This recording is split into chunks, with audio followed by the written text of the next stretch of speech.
కాంగ్రెస్ పార్టీకి మద్దతు ఇయ్యదు కదా. ఎందుకంటే ప్రభుత్వం నుంచి వచ్చా ప్రభుత్వం నన్ను అన్యాయంగా బయటికి పంపించే ప్రయత్నం చేసింది, దాంట్లో కేసులు కూడా బనాయించింది అనే ఒక ఆరోపణకు సంబంధించి మీపై ఉంది అది.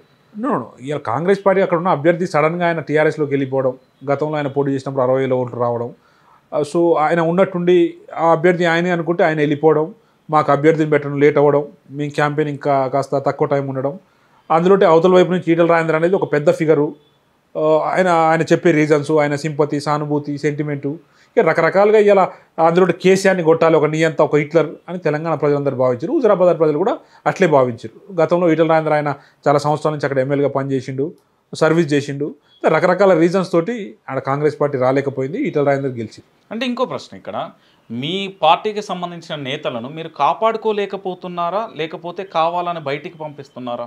ఇలా పార్టీలా కావాలని బయటికి పంపేటోడు ఎవడు ఉండడు. ఎందుకంటే ఇలా ఒక పార్టీ ముందుకెళ్ళాలంటే ఒకరికొకరు తోడైతేనే అది ముందుకెళ్తుంది.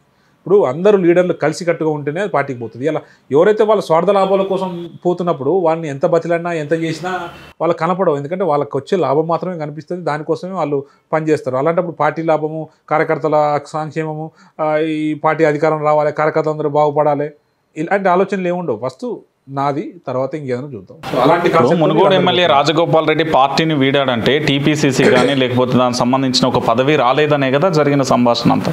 పదవి అందరికి ఎందుకు వస్తుంది? పదవి అందరికి రాదు కదా, ఒకటే పదవి. అంటే మొదటి నుంచి ఉన్న వ్యక్తి కాకుండా వేరే పార్టీ నుంచి వచ్చిన వ్యక్తికి ఇచ్చారనే ఆరోపణ బలంగా వినిపిస్తోంది. అంటే మొదటి నుంచి ఉన్న వ్యక్తి అంటే ఇలా సోనియా గాంధీ గారు రేవంత్ రెడ్డి గారిని అపాయింట్ చేశారు. సరే, ఆయన కేపబిలిటీ, పనితీరు, లేకపోతే రకరకాల ఈక్వేషన్స్తో చూసుకొని అలా ఆయనని అపాయింట్ చేశారు.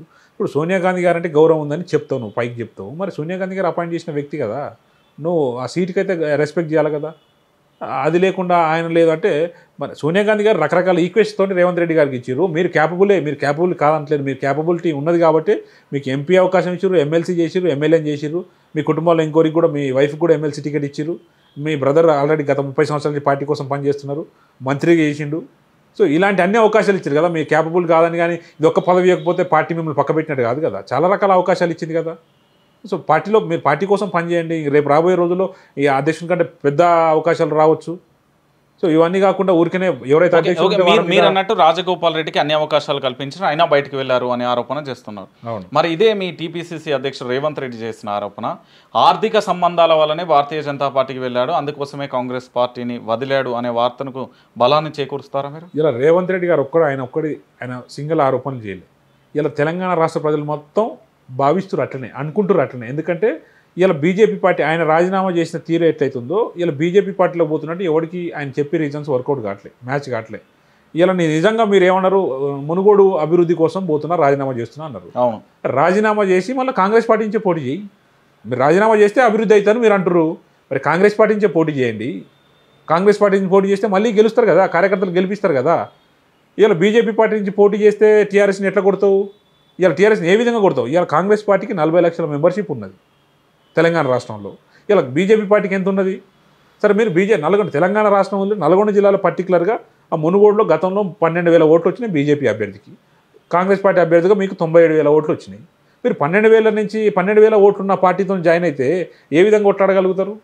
సో దీని వెనకాల మీ లాలూచి ఏదైతే ఉన్నది బీజేపీ పార్టీతో కానీ, లేకపోతే అక్కడున్న కేంద్ర ప్రభుత్వంలోని ఆర్థిక లావాదేవీలకు, మీ కాంట్రాక్టులకు, ఈ అన్నిటి కూడా తెలంగాణ ప్రజలు భావిస్తున్నారు మీరు ఊరికే బీజేపీ పార్టీతో పోవట్లేరు, దీని వెనక ఆర్థిక లావాదేవీలు ఉన్నాయి కాబట్టి మీరు పోతురు అని. మీరు ఒకవేళ బీజేపీ పార్టీ మీ అధ్యక్షుడు మాట్లాడే భాషను మీరు సమర్థిస్తారా, వ్యతిరేకిస్తారా? అధ్యక్షుడు మాట్లాడే భాష దానికి సపరేట్గా ఏం లేదు కదా. మీరు పోయేది ఆర్థిక లావాదేవీలు, కాంట్రాక్టులు, టెండర్లు. అంటే తొక్కేస్తా, నాలుక చీరేస్తా, ఇలా తొక్కేస్తా, నాలుక చీరేస్తా అంటే ఇక తెలంగాణ కాంగ్రెస్ పార్టీ కార్యకర్తలకు ఒక ఉత్సాహం అవసరం. ఉత్సాహానికి ఇలాంటి పదజాలం వాడడం కరెక్టేనా? అవును, మేము ఖచ్చితంగా అన్యాయాన్ని, ఎవరైతే అన్యాయంగా కార్యకర్తలు కానీ ప్రజల్ని కానీ ఇబ్బంది పెడుతారో వాళ్ళందరినీ వదిలిపెట్టేది లేదు, తొక్కుకుండా పోతాం మేము, ఖచ్చితంగా వాళ్ళని శిక్షిస్తామన్న ఆ కాన్సెప్ట్లో మాట్లాడారు. దాంట్లో తప్పైతే ఏం లేదు కదా. తొక్కుంటూ పోతాం అంటే తప్పు లేదు కదా. అంటే సమర్థించుకుంటున్నారా? డెఫినెట్గా మేము ఏమంటారంటే ఎవరికైతే అన్యాయంగా ప్రజల్ని ఇబ్బందులు పెడతారో, మోసపు మాటలు చెప్పి ప్రజల్ని మోసం చేస్తారో వాళ్ళందరినీ తొక్కుకుంటూ పోతాం, మేము న్యాయం వైపు పోతాం, ప్రజల అభివృద్ధి కోసం పనిచేస్తాం, ప్రజల అభివృద్ధి కోసం కొట్లాడతాం, దేనికి కూడా ఉపేక్షించేది, దేనికి కూడా వెనకడి చేసేది లేదు అనేది ఆయన కాన్సెప్ట్. దాంట్లో తప్పే ఉంటుంది. అంటే రాజగోపాల్ని ఉద్దేశించి అన్న వ్యాఖ్యలే కదా.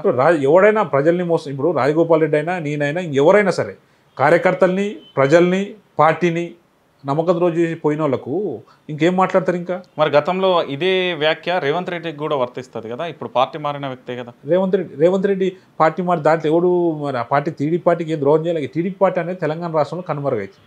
ఇలా సరే నేనైనా ఎవరైనా ఒక పొలిటికల్గా ఆస్పిరేషన్ ఉన్న వాళ్ళు టీడీపీ అనేది కనుమరుగైతుంది.